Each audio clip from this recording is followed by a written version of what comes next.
10상 중 8상이 맞이한 은퇴 후 비극, 남의 이야기가 아니다. 은퇴하면 여행 다니면서 아침에 커피 한 잔에 여유 부리고 이제 좀 살만하겠지? 많은 부부들이 은퇴를 앞두고 이런 꿈을 꾸죠. 그런데 현실은 어떨까요? 막상 은퇴하고 나니 여행은커녕 커피 한 잔 사 마시는 것도 아깝고 하루 종일 붙어 있다 보니 말다툼만 늘고 대화는 끊기고 경제는 빠듯하고 건강은 나빠지고 그렇게 우리가 흔히 기대하던 노년의 평온함은 온데간데 없이 사라져 버립니다. 실제로 통계에 따르면 은퇴한 부부 10상 중 8상이 생각했던 것과는 전혀 다른 노년을 살고 있다고 합니다. 단순히 돈이 없어서가 아니라 준비되지 않은 관계, 달라진 생활 리듬, 현실을 모르고 마주한 갭이 너무 크기 때문이에요. 오늘은 그 비극의 실체를 실제 사례 3가지와 함께 풀어볼게요. 듣다 보면 남 얘기 같지 않을 겁니다. 사례 1. 남편이 집에만 있어요. 제발 나가 좀. 서울에 사는 62세의 박씨 부부. 남편은 공기업에서 정년 퇴직하고 그날부터 하루 종일 집에 붙어 있기 시작했어요. 아침부터 TV, 신문, 소파, 다시 TV. 아내가 보기엔 그야말로 식충이 같죠. 처음엔 불쌍하다 생각했어요. 30년간 고생했으니 쉬어야지. 그런데 하루, 이틀, 한 달이 지나고 나니 이건 휴식이 아니라 무기력한 폐인의 모습이었어요. 아내는 점점 짜증이 났고 작은 말에도 서로 부딪히기 시작했어요. 결국 말다툼 끝에 남편이 소리쳤대요. 내가 뭘 그렇게 잘못했는데? 이제 좀 쉬면 안 되냐. 사실 남편도 불안했어요. 은퇴 후 갈 곳도 할 일도 없고 친구도 하나둘 줄어드니 하루하루가 무의미했거든요. 그런데 그 감정을 말로 표현하지 못하니 서로 상처만 쌓였습니다. 이런 가정 한두 군데가 아니죠. 퇴직 후 역할이 사라진 남편, 그리고 그 무게를 감당해야 하는 아내. 관계가 삐걱이는 건 시간 문제입니다. 사례 2. 우리 집 월급이 멈췄어요. 경기도 안산의 김씨 부부는 퇴직 전까진 나름 평범한 중산층이었습니다. 남편은 제조업체 과장, 아내는 마트 계산원. 아이 둘 키우고 대출 조금씩 갚고 그래도 여행 한 번은 다녀올 정도로 살았죠. 그런데 남편이 58세의 구조조정으로 퇴직하면서 모든 계획이 틀어졌습니다. 재취업은커녕 면접조차 보기 힘들고 아내 혼자 버는 돈으론 생활비도 모자라요. 국민연금? 아직 수령 전이고 그마저도 월 70만 원 정도랍니다. 예전 같았으면 외식 한 번쯤은 할 수 있었지만 이제는 10,000원 넘는 음식은 사치라고 말할 정도로 빠듯해졌습니다. 부부 사이엔 점점 대화가 줄고 남편은 무기력, 아내는 원망. 그렇게 웃음이 사라졌어요. 은퇴 후 돈 걱정 없는 삶을 꿈꾸지만 준비되지 않으면 현실은 너무나 냉정합니다. 특히 꾸준한 소득이 사라지는 순간 삶 전체가 흔들립니다. 사례 3. 함께 있는데 더 외로운 사이가 됐어요. 대전의 윤씨 부부는 결혼 35년 차입니다. 평생 맞벌이하며 아이 키우고 살다 보니 대화는 대부분 업무보 고식이었죠. 오늘 애 학원 데려갔어? 저녁은 국 끓였어. 퇴직하고 나니 둘이 온종일 집에 있는데 대화가 없어요. 아니, 말을 꺼낼수록 서로 어색하고 불편해졌죠. 남편은 아내가 왜 자꾸 투덜대는지 모르겠고 아내는 남편이 왜 나서서 뭘 안 하는지 답답하기만 합니다. 이 부부는 결국 노인복지관에서 노년기 부부 소통 프로그램을 신청했어요. 그제야 비로소 서로의 마음을 조금씩 이해하게 되었답니다. 이처럼 은퇴 후 가장 가까운 사람과의 관계도 준비되지 않으면 무너진다는 걸 보여주는 대표적인 예입니다. 그렇다면 어떻게 준비해야 할까? 이 3가지 사례가 보여주는 공통점은 단 하나예요.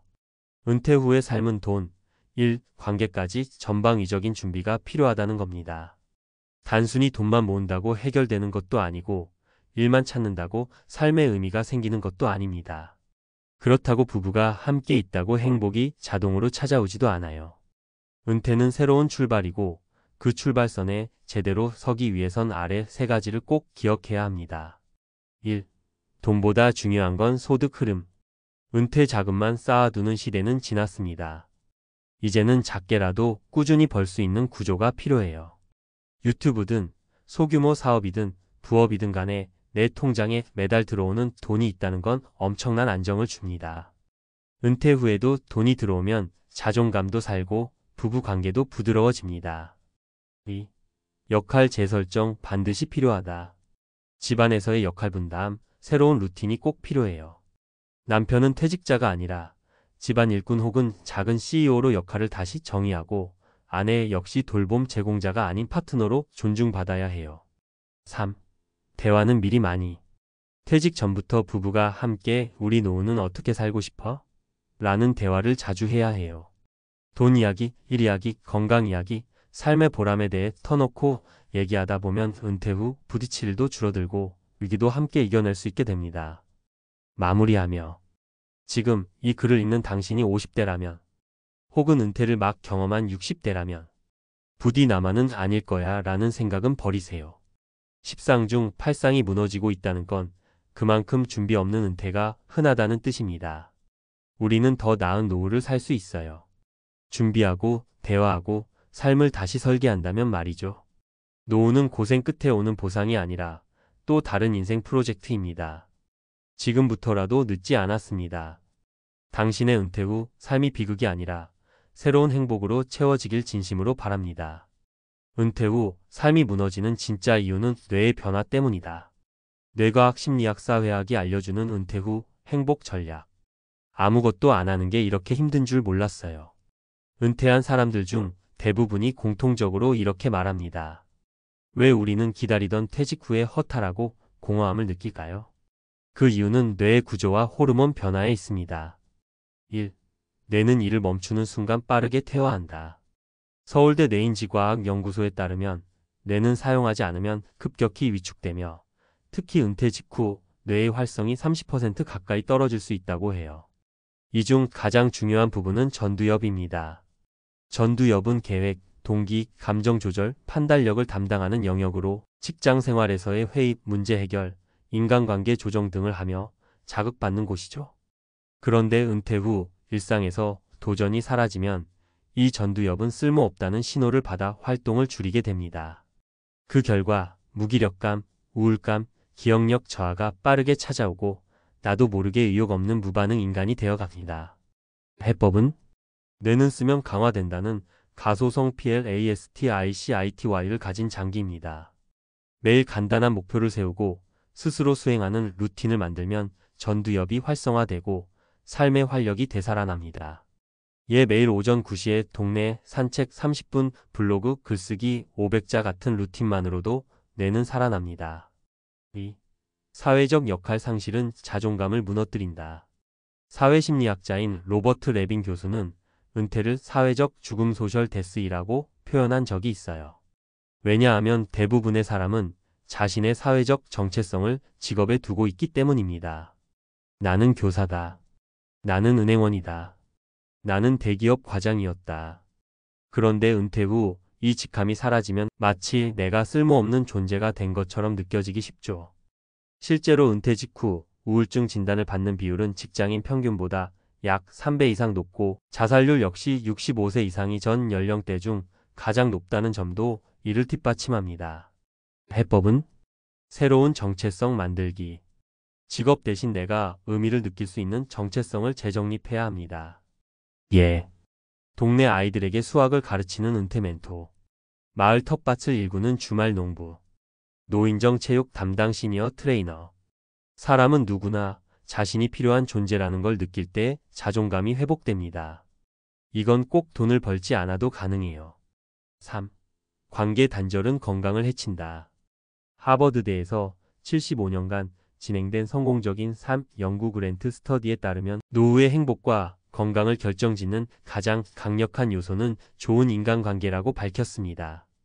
돈도 명예도 심지어 건강 습관보다도 관계가 더 큰 영향을 끼친다는 거죠. 문제는 은퇴 후 많은 사람이 자연스럽게 관계가 끊긴다는 점입니다. 직장이라는 연결고리가 사라지고 나면 소속감도 함께 사라지죠. 집에만 있으면 누구랑 대화할 일도 웃을 일도 없어집니다. 이게 바로 뇌 건강과 신체 건강까지 악화시키는 사회적 고립입니다. 해법은 의도적으로 관계를 유지하는 습관을 만들어야 합니다. 매주 일정한 요일에 친구와 전화하기. 주민센터나 복지관 강좌 신청하기. 동네 커뮤니티 동호회 참여하기. 심지어 반려식물이나 반려동물과의 교감도 뇌를 자극하고 고립감을 줄여준다는 연구 결과도 있어요. 외로움은 살인자입니다. 관계는 생명입니다. 마무리하며 은퇴 후 세 가지를 꼭 기억하자. 뇌를 쓰자. 매일 작은 도전으로 전두엽을 깨워라. 새로운 역할을 찾자. 나만의 새로운 정체성이 필요하다. 관계를 유지하자. 혼자 있지 말고 연결고리를 만들자. 은퇴는 끝이 아니라 새로운 시작이에요. 하지만 아무 준비 없이 맞이하면 비극이 되고 조금만 의식적으로 준비하면 두 번째 전성기가 됩니다. 혹시 지금 허무함과 공허함에 빠져 있다면 당신의 뇌가, 마음이, 관계가 새로 출발할 타이밍이라는 신호일지 모릅니다. 오늘 작은 변화 하나라도 시작해 보세요. 은퇴 후 삶의 품격은 준비의 깊이에서 나온다. 당신은 그 삶을 충분히 누릴 자격이 있습니다. 이제 준비를 넘어서 실천의 시간입니다.